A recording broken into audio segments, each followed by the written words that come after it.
बिस्मिल्लाहिर्रहमानिर्रहीम। अस्सलामुअलैकुम dear students and dear viewers. सबसे पहले तो रमज़ान मुबारक 1442 हिजरी के हवाले से मुबारकबाद आप लोग कबूल करें, क्योंकि आज अल्हम्दुलिल्लाह शकुम रमज़ान है और पहला रोज़ा अल्हम्दुलिल्लाह चल रहा है। स्टूडेंट्स, जो चीज़ आपको हमने सेकेंड ईयर कॉमर्स के रिव्यू सिलेबस से रिलेटेड जिन वीडियो लेक्चर्स को हमने अपलोड करने का सिलसिला शुरू किया था, आज अल्हम्दुलिल्लाह वो तीसरे मरहले में दाखिल हो रहा है, क्योंकि इससे कबल हम सेकेंड ईयर कॉमर्स अकाउंटिंग और सेकेंड ईयर कॉमर्स स्टैटिस्टिक्स से रिलेटेड जो रिव्यू सिलेबस या कंटेंट सिलेबस है वो उसके हवाले से वीडियो को अपलोड कर चुके हैं। आज हमारा थर्ड वीडियो लेक्चर है और थर्ड ही हमारा सब्जेक्ट भी है। सब्जेक्ट का नाम है सेकेंड ईयर कॉमर्स का बैंकिंग। स्टूडेंट, सबसे पहले तो आपको ये बात पता होनी चाहिए कि बैंकिंग के रिव्यू सिलेबस में जो 2021 में चैप्टर्स शामिल हैं उनके अंदर कौन कौन सी चीज़ें शामिल हैं, यानी कि कौन कौन से टॉपिक शामिल हैं। स्टूडेंट, सबसे पहले आने वाला है इंट्रोडक्शन में सबसे पहले आ जाएगा डेफिनेशन इस सब्जेक्ट की, इसका नाम है बैंकिंग। उसके बाद आ जाएगा origin and development of banking. सबसे पहली बात तो स्टूडेंट याद रखिएगा कि जो बैंकिंग का पूरा आपका सब्जेक्ट है, इसके अंदर याद रखिएगा कि बैंक के दो बुनियादी काम होते हैं। टोटल दो बुनियादी काम है। वैसे तो बैंक के बहुत सारे काम हैं, बैंक बहुत सारी ड्यूटीज परफॉर्म कर रहा होता है, बहुत सारे काम सर अंजाम दे रहा होता है, लेकिन बुनियादी तौर पर बैंक के दो काम हैं। नंबर 1 एक्सेप्टिंग डिपॉजिट्स और number 2 advancing loans. Accepting deposits का मतलब होता है लोगों से पैसा कलेक्ट करना, जो कि बैंक की एक तरह की लायबिलिटी बन जाएगा। और एडवांसिंग लोन्स का मतलब ये होता है कि बहुत सारे लोग ऐसे भी होते हैं जिनको बैंक कर्जा फराहम करता है। एक पार्टी ऐसी होती है जिसके पास पैसा मौजूद होता है, वो बैंक के पास जाती है, कहती है भाई हमारा पैसा आप रख लें। बैंक उसका पैसा ले लेता है, रख लेता है कितने अर्से के लिए, वो पैसा वो पार्टी रखना चाहती है। ये कहलाएगा एक्सेप्टिंग डिपॉजिट्स। अब इन लोगों को बैंक क्या करेगा, इन लोगों को सूद देगा। और दूसरी पार्टी कौन होती है कि जो कि बैंक से आते हैं पैसा लेने के लिए, उनको बैंक कर्जा दे देगा। ये कहलाएगा एडवांसिंग लोन्स। और बैंक क्या करेगा, इन पार्टी से जिनको पैसा दे रहा है बतौर कर्ज, उनसे जो है वो सूद के पैसे चार्ज करेगा। स्टूडेंट, ये बात याद रखिएगा, इस चैप्टर के अंदर जो नेक्स्ट टॉपिक आपको पढ़ना है उस टॉपिक का नाम है आपके पास kinds of banks. Kinds of banks का मतलब होता है बैंकों की इकसाम कौन कौन सी है। नंबर 1 आ रहा है kinds of banks by functions and by ownership. याद रखिएगा ये दोनों अलग अलग टॉपिक हैं। काइंड्स ऑफ बैंक जो है बाय फंक्शंस का मतलब होता है कि बैंक कामों के एतबार से कौन कौन से काम परफॉर्म कर रहा होता है, बैंक के कौन कौन से काम हैं, कौन कौन सी ड्यूटीज हैं।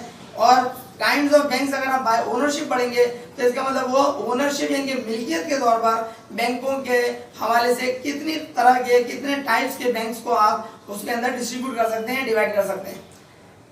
थर्ड चैप्टर है आपके पास कमर्शियल बैंक्स। कमर्शियल बैंक कौन कौन से होते हैं, वो सारे के सारे बैंक कमर्शियल बैंक्स हैं जो कि प्रॉफिट सीकिंग बैंक्स हैं, प्रॉफिट कमा रहे हैं। और स्टूडेंट्स, इसके अंदर कौन कौन से बैंक्स आने वाले हैं, सबसे पहले इसके अंदर क्या आ जाएगी, डेफिनेशन। उसके बाद आ जाएगा scheduled and non scheduled banks. Schedule और नॉन शेड्यूल बैंक्स का फर्क क्या होता है, वो सारे के सारे बैंक्स जो कि स्टेट बैंक ऑफ पाकिस्तान से रजिस्टर्ड होते हैं वो शेड्यूल बैंक कहलाते हैं, और वो सारे के सारे बैंक जो कि स्टेट बैंक ऑफ पाकिस्तान से SBP से रजिस्टर्ड नहीं होते वो क्या कहलाएंगे, नॉन शेड्यूल बैंक्स। आपको इसी टॉपिक के अंदर इसी चैप्टर में पढ़ना पड़ेगा functions of commercial banks. Commercial bank से काम किया गया है और ये भी पेपर में अक्सर और बेशतर पूछता रहता है सवाल। उसके अलावा आपको पढ़ना है इंपॉर्टेंस या role of commercial banks. Commercial bank की अहमियत क्या है, कमर्शियल बैंक का किरदार क्या है in economic development of Pakistan. Pakistan की मुआशी तरक्की के अंदर ये जो कमर्शियल बैंक्स हैं ये अपना क्या किरदार अदा कर रहे हैं और इनका क्या रोल है, आपको पता होना चाहिए। लास्ट टॉपिक है आपके पास process of credit creation and cash reserve. Credit creation किस तरह से होता है, कैश रिजर्व का तरीकाकार क्या है, ये आपको पता होना चाहिए। नेक्स्ट चैप्टर है आपके पास चैप्टर नंबर 4 क्रेडिट इंस्ट्रूमेंट्स के नाम से। इसमें आपको पढ़ना पड़ेगा सबसे पहले तो definition of credit instruments. Credit instruments की तारीफ क्या है। नेक्स्ट है characteristics and kinds of credit instruments. Credit instruments होते क्या हैं ये भी पता होना चाहिए आपको, उसकी खुसूसियात क्या हैं और उसकी इकसाम क्या है। नेक्स्ट है चेक की डेफिनेशन। चेक जो होता है, जो कि एक पार्टी किसी को पेमेंट देने के लिए इशू करती है, उसकी बताते खुद एक डेफिनेशन भी आपको पता होनी चाहिए। Parties in a cheque. एक चेक जब हम इशू करते हैं तो उसके अंदर कौन कौन सी पार्टीज इन्वॉल्व होती हैं। एक वो पार्टी होती है जो कि चेक इशू कर रही है, एक वो पार्टी होती है जिसके नाम चेक इशू किया जाता है, और एक पार्टी वो होती है जहाँ से पैसा निकलेगा यानी कि बैंक है। Specimen and contents of cheque. एक चेक के अंदर उसके कंटेंट्स क्या हैं, कौन कौन से अज्जा होते हैं, उसका स्पेसिमेन क्या होता है, किस तरीके से आपको एक चेक को इशू करना है। स्टूडेंट्स, इसके अलावा आने वाला है काइंड्स ऑफ चेक। चेक की इकसाम आपको पता होनी चाहिए, मुख्तलिफ तरह के चेक्स होते हैं। इसके अलावा dishonour of cheque and reasons. Cheque के डिसऑनर होने की वजूहात क्या है, और वजूहात के साथ साथ चेक डिसऑनर होता क्या है आपको ये भी पता होना चाहिए। यही टॉपिक जो है वो फर्स्ट ईयर कॉमर्स से हमने बैंक रिकंसिलिएशन के चैप्टर में पढ़ा होगा कि चेक्स के डिसऑनर होने की मुख्तलिफ वजूहात हैं। याद रखिएगा, चेक के डिसऑनर होने की मुख्तलिफ वजूहात में एक अहम तरीन वजह ये होती है कि जिस पार्टी ने चेक इशू किया है उस पार्टी के अकाउंट में पैसा कम है।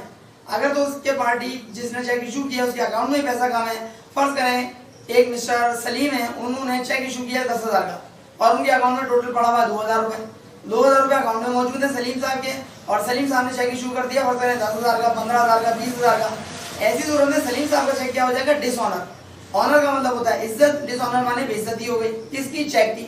चेक की बेइज्जती क्यों हो गई, क्योंकि चेक के जरिए जिस पार्टी को चेक इशू किया गया था वो पार्टी अब सलीम साहब के अकाउंट से 20,000 रुपये अगर चेक इशू किया गया है तो 20,000 निकलवा ही नहीं सकती, क्योंकि सलीम साहब के अकाउंट में है ही टोटल 2,000 रुपये।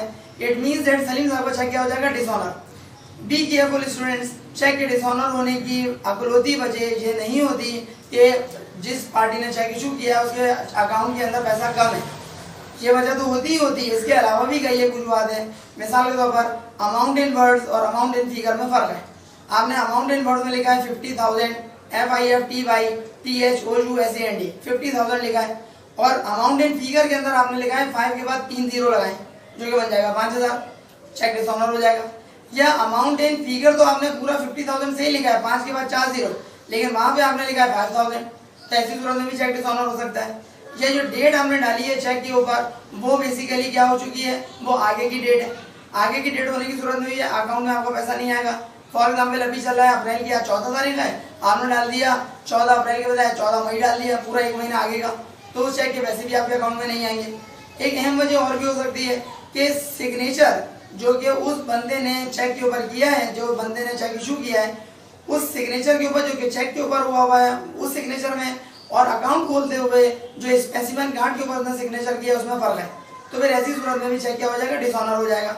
इसके अलावा चेक जो है वो कटा फटा है, थोड़ा चूड़ा है, बिल्कुल कागज आपने मोड़ छोड़ के आपने दिया हुआ है चेक का, तो भी चेक डिसऑनर हो सकता है, क्योंकि ये ख्याल पेश आ सकता है बैंकर के कि मुमकिन है छीना झपटी हुई हो चेक के लेने और देने के हवाले से। तो इन तमाम बातों की सूरत में चेक जो है डिसऑनर हो सकता है। इसके अलावा स्टूडेंट चेक के डिसऑनर होने की जितनी भी वजूहात हैं आपको पता होनी चाहिए। क्रॉसिंग ऑफ चेक, चेक को बाद वक्त क्रॉस कर दिया जाता है, चेक के कोने के ऊपर 2 लाइनें डाल दी जाती हैं। चेक के क्रॉस करने का फायदा क्या होता है, अगर वो चेक किसी और पार्टी के हत्थे लग जाए, किसी और पार्टी के हाथ लग जाए, फॉर एग्जाम्पल चेक सलीम साहब ने इशू किया था मेरे नाम, अब मैंने वो चेक फर्ज करें गलती से कहीं गिरा दिया, तो वो तो 20,000 रुपये का चेक है, 10,000 रुपये का चेक है, जितने का भी है, जो पार्टी उठाएगी कहीं हमारा नुकसान तो नहीं हो जाएगा। इस सूरत में नहीं होगा नुकसान की, अगर चेक क्या है और उसके ऊपर डबल लाइन डली हुई है, और डबल लाइन डली हुई होती है क्या लगता है, क्रॉस चेक। क्रॉस चेक की सूरत में वो चेक उस शख्स के लिए जिसने चेक उठा लिया है उसके लिए बिल्कुल बेकार है, कागज का एक टुकड़ा है।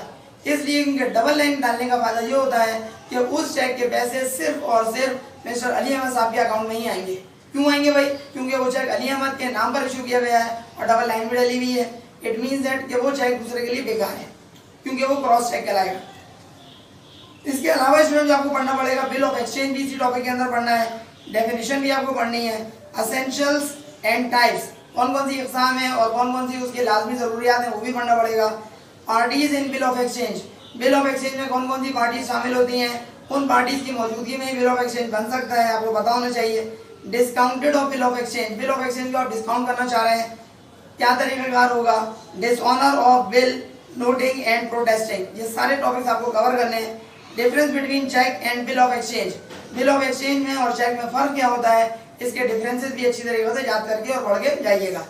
नेक्स्ट चैप्टर है आपके पास सेंट्रल बैंक। याद रखिएगा स्टूडेंट्स, हर मुल्क का कोई ना कोई सेंट्रल बैंक होता है। सेंट्रल बैंक के अंडर में तमाम के तमाम बैंक्स काम कर रहे होते हैं। हमारा मुल्क अल्हम्दुलिल्लाह जो पाकिस्तान है, इसका जो सेंट्रल बैंक है उसका नाम क्या है, बिल्कुल सही समझ रहे हैं आप, स्टेट बैंक ऑफ पाकिस्तान, जिसको शॉर्ट में SBP कहते हैं। और स्टेट बैंक ऑफ पाकिस्तान का जो हेड ऑफिस है वो कहाँ है, टावर पर है, और इसके रीजनल ब्रांच भी मौजूद है नॉर्थ नाज़ाबाद में। स्टूडेंट्स मुझे बताइएगा, इंटर बोर्ड ऑफिस के बिल्कुल जस्ट अपोजिट, सिर्फ आपकी इन्फॉर्मेशन के लिए बात बता रहा हूँ। बताएं स्टूडेंट्स, SBP या स्टेट बैंक ऑफ पाकिस्तान क्या करता है, तमाम के तमाम बैंक्स को कंट्रोल करता है, तमाम के तमाम बैंक्स उसके अंडर में आते हैं। और स्टेट बैंक ऑफ पाकिस्तान हमारे मुल्क का क्या है, सेंट्रल बैंक है। तो सबसे पहले आपको पता होना चाहिए सेंट्रल बैंक की डेफिनेशन क्या है, फिर functions of central bank, central bank के काम क्या है। याद करें, पहले आया था फंक्शंस ऑफ कमर्शियल बैंक और अब आ रहा है फंक्शंस ऑफ सेंट्रल बैंक। इसके अलावा आ रहा है next topic credit control measures. Credit को कंट्रोल करने के तरीक़ाकार क्या है, पैमाइश किस तरह से की जाएगी, प्रिंसिपल्स ऑफ क्रेडिट, क्रेडिट के प्रिंसिपल्स क्या हैं, उसूल क्या हैं, स्टेट बैंक ऑफ पाकिस्तान के हवाले से बात की जा रही है। सेकंड लास्ट चैप्टर बैंकिंग का जो है आपके पास, उसका नाम है फॉरेन एक्सचेंज। फॉरेन एक्सचेंज का मतलब क्या हो जाएगा, ज़र मुबादला। आप अपने मुल्क से दूसरे ममालिक में जब माल फरोख्त करते हैं, एक्सपोर्ट करते हैं, तो आपके मुल्क से फॉरेन एक्सचेंज वहाँ जाता है। और जब आप बाहर की दुनिया से अपने मुल्क में माल को दरामद करते हैं, इंपोर्ट करते हैं, तो ज़र मुबादला या फॉरेन एक्सचेंज आपको अदा करना पड़ता है। पाकिस्तान का याद रखिएगा, बैलेंस ऑफ ट्रेड और बैलेंस ऑफ पेमेंट दोनों के दोनों अनफेवरेबल है, यानी कि पाकिस्तान दोनों सूरतों में डेफिसिट में जाता है। और डेफिसिट में जाता क्यों है, क्योंकि पाकिस्तान की एक्सपोर्ट्स क्या हैं वो कम है और पाकिस्तान की इंपोर्ट्स क्या हैं वो ज़्यादा है। जब एक्सपोर्ट्स पाकिस्तान की कम है और इंपोर्ट्स क्या है ज़्यादा है, तो ऐसी सूरत में पाकिस्तान का बैलेंस ऑफ ट्रेड जो है वो डेफिसिट हो जाता है, अनफेवरेबल है, पाकिस्तान के हक में नहीं जाता। जब बैलेंस ऑफ ट्रेड नेगेटिव हो जाता है तो बैलेंस ऑफ पेमेंट खुद ब खुद नेगेटिव हो जाएगा। इसलिए क्योंकि जब आप अपनी कंट्री के अंदर माल ज़्यादा इंपोर्ट करेंगे तो फिर आपको पेमेंट भी तो ज़्यादा करनी पड़ेगी। जब पेमेंट ज़्यादा करनी पड़ेगी तो बैलेंस ऑफ पेमेंट जो है वो भी आपका बिगड़ जाएगा, अनफेवरेबल हो जाएगा, आपके हक में नहीं होगा और वो आपके लिए नेगेटिव साबित हो जाएगा। फॉरेन एक्सचेंज में जो आपको टॉपिक्स पढ़ने हैं स्टूडेंट्स को कौन कौन से हैं, सबसे पहले meaning and importance of exchange control. Exchange control का मतलब क्या है और उसकी अहमियत क्या है। नेक्स्ट है determination of exchange rate. Exchange rate को मालूम कैसे किया जाता है, उसको फाइंड आउट करने का तरीक़ाकार क्या है। नेक्स्ट है factors of exchange rate. Exchange rate के फैक्टर्स कौन से हैं। एक्सचेंज रेट स्टूडेंट्स वही होता है, फॉर एग्जांपल पाकिस्तान का जो रुपया है वो बेसिकली बैरूनी करेंसी से आप कंपेयर करते हैं। अमेरिका का $1 है वो आप कंपेयर करते हैं कि अमेरिका के $1 में पाकिस्तान के इतने रुपए आ जाएंगे, या अमेरिका के $1 के अंदर इंडिया के इतने रुपीज़ आ जाएंगे। तो ये बेसिकली क्या है, एक्सचेंज करने के लिए आप कंपेयर करते हैं। नेक्स्ट चीज़ है ऑब्जेक्टिव्स, इनके मकासद क्या होंगे, किस चीज़ के फॉरेन एक्सचेंज के हवाले से बात हो रही है। मेथड्स यानी कि तरीक़ाकार क्या होगा। फॉरेन रेमिटेंसेस क्या होती हैं, गैर मुल्की रेमिटेंसेस से रिलेटेड आपको सवाल का जवाब देना पड़ेगा। फिर देखें वही टॉपिक आ गया जिसका भी मैं जिक्र कर रहा था, balance of trade and balance of payment. इसके हवाले से भी मैंने आपको तफसीली बताया आपके इसी वीडियो के अंदर। Measures to improve adverse balance of payment. आपको जो रिड्यूस सिलेबस या कंडेंस सिलेबस मिला होगा उसमें ये लफ्ज़ गलत प्रिंट हुआ हुआ है, जो लिखा हुआ है पहले वो पढ़ के बताता हूँ। Measures to improve adverse between of payment लिखा हुआ है, यह गलत लफ्ज़ लिखा हुआ है बिटवीन, सही लफ्ज़ होना चाहिए यहाँ पर बिटवीन ऑफ पेमेंट की जगह बैलेंस ऑफ पेमेंट, करेक्शन कर लीजिएगा। बैलेंस ऑफ पेमेंट जो कि ख़राब है उसको एडवर्स कहते हैं ख़राब को, उसको इम्प्रूव करने के लिए, उसको सही करने के लिए मेजर्स क्या इख्तियार किए जा सकते हैं, कौन कौन से तरीक़ाकार इख्तियार किया जा सकता है जिसकी वजह से आपके मुल्क का यानी कि पाकिस्तान का यानी कि हमारे मुल्क का जो बैलेंस ऑफ पेमेंट है वो सही हो सकता है। उसके लिए बुनियादी काम क्या करना पड़ेगा, इम्पोर्ट्स कम करनी पड़ेंगी। इम्पोर्ट्स कम होंगी, एक्सपोर्ट खुद ब खुद ज़्यादा होनी शुरू हो जाएंगी। एक्सपोर्ट ज़्यादा होनी शुरू होंगी, खुद ब खुद आपके मुल्क से जो फॉरेन एक्सचेंज दूसरी कंट्रीज में जा रहा है वो कम जाएगा और आपके मुल्क में जो फॉरेन एक्सचेंज आ रहा है वो ज़्यादा होगा। तो खुद ब खुद आपका बैलेंस ऑफ पेमेंट जो है वो आहिस्ता आहिस्ता करके, फ़ौरन तो नहीं हो सकता, आहिस्ता आहिस्ता करके आपके हक में यानी कि फेवरेबल होना शुरू हो जाएगा। स्टूडेंट जो लास्ट चैप्टर आपको पढ़ना है बैंकिंग से रिलेटेड उसका नाम है स्पेशलाइज्ड फाइनेंशियल इंस्टीट्यूशंस, और उसमें सबसे पहले आपको पढ़ना पड़ेगा history and functions of world bank. World bank की तारीख क्या है और वर्ल्ड बैंक के फंक्शंस क्या हैं, वर्ल्ड बैंक के इनके काम क्या है, क्या क्या काम परफॉर्म कर रहा है world bank. And international monetary fund, जिसको शॉर्ट में आप IMF के नाम से जानते हैं और पहचानते हैं। IMF और वर्ल्ड बैंक दुनिया भर को जो मुख्तलिफ ममालिक हैं उनको जो पैसों की ज़रूरत पेश आती है तो उनको कर्ज़े फराहम करता है, लेकिन IMF ख़ास तौर पर जब कर्ज़े फराहम करता है तो एक तो आपको सूद भी देना पड़ता है, तो देना ही पड़ेगा, लेकिन सबसे बड़ा मसला ये होता है कि IMF की बहुत ज़्यादा कड़ी शराइत होती हैं और उन कड़ी शराइत को उन मुतल्लिका हुकूमतों को मानना पड़ता है जिन हुकूमतों ने IMF से कर्जा हासिल किया था। क्यों? क्योंकि जब आप सामने वाले से कर्जा लेते हैं तो फिर सामने वाले की आपको सुनना भी पड़ती है। तो बेहतर क्या हो कि आप कर्जा ही ना लें तो सुनना भी ना पड़े, और बाद वक़्त हमें उन बातों को भी सुनना पड़ता है जो कि हमारे मुल्क के हक में नहीं होती, लेकिन मजबूरी में इंसान को ये करना पड़ता है। लिहाजा बेहतर यही होता है कि हम अपने ही हाथों कशकोल का प्याला तोड़ डाल दें। वो कब होता? जब हमारे मुल्क की एक्सपोर्ट ज़्यादा होंगी, और एक्सपोर्ट ज़्यादा होने के लिए ज़रूरी है कि इम्पोर्ट्स कम हो। हम ज़्यादा से ज़्यादा माल प्रोड्यूस करें, हम इंडस्ट्रियलाइजेशन की तरफ बढ़ें, हम ज़्यादा से ज़्यादा माल जो है वो गुड्स जो हैं वो इंडस्ट्री लेवल के ऊपर तैयार करें, और ऐसी बातें बेचेंगे तो फिर हमें अच्छा फॉरेन एक्सचेंज हासिल हो जाएगा। नेक्स्ट टॉपिक जो आपको पढ़ना है उसका नाम है functions of industrial development bank of Pakistan. Industrial development bank of Pakistan के फंक्शंस क्या हैं, उसके काम क्या हैं, आपको पता होने चाहिए। Agriculture development of bank of Pakistan, ये भी आपको पता होना चाहिए क्या होता है। Islamic banking in Pakistan history, Pakistan की जो हिस्ट्री है उसके अंदर इस्लामिक बैंकिंग का क्या किरदार है, एंड फ्यूचर, और उसका मुस्तकबिल क्या है, ये भी पता होना चाहिए। Introduction to e banking, e banking stands for electronic banking. Electronic banking के अंदर जो उसका तारुफ है वो आपको पता होना चाहिए। इलेक्ट्रॉनिक बैंकिंग में स्टूडेंट्स क्या होगा कि घर बैठे बैठे कंप्यूटर आपके पास मौजूद है, आपके पास जो है वो लैपटॉप मौजूद है, आपके पास मोबाइल मौजूद है, इंटरनेट का सहूलत आपके पास मौजूद है, इंटरनेट कनेक्शन मौजूद है, वाईफाई की सहूलत मौजूद है। आप क्या करें, अपने घर से बैठे बैठे सारा का सारा काम आप बैंकिंग का कर सकते हैं, और वो क्या रहेगा, ई बैंकिंग यानी कि इलेक्ट्रॉनिक बैंकिंग।